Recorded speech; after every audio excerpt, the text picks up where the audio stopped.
Alright, so this is number 2. So I don't have my mic on today. One of the little things broke the switch. I took it apart, the switch is busted. Japanese crap. So I started doing this. I said, oh, this will be easy. So I ran a steel line all the way to the back, a brake tubing. No problem in the front.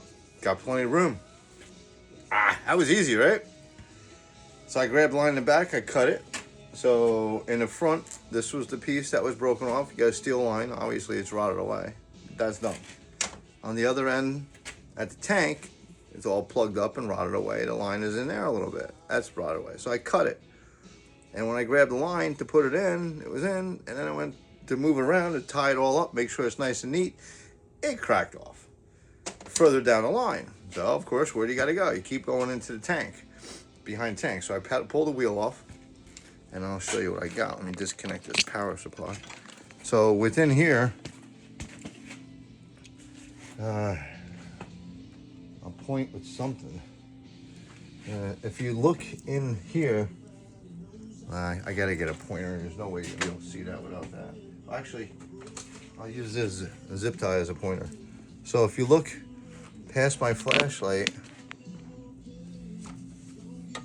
you see this connector right here? You got a vacuum line that's coming from the tank, and you got another vacuum line that's going probably up to the fill. It snapped right off. So I have to disconnect this somehow and put a vacuum T in there, and then the T will run a short lead, and then the steel line. I ran a steel line, if you notice. Here's the steel line. Here's the steel line I ran in here. I don't know if you can see that. Hold on a second.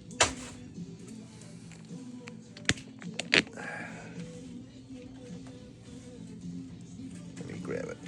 So there's the steel line right here. I ran a brake tube line, and when I went to connect it, it snapped off further down the line. That's as far as it's gonna go. So the hard part is getting it out of there. Then you put a little vacuum line in, exactly whatever it was, a vacuum fitting. So you're talking, I had a line like this, but this is a little bigger. This is for trucks. I was a heavy diesel truck mechanic for a long time.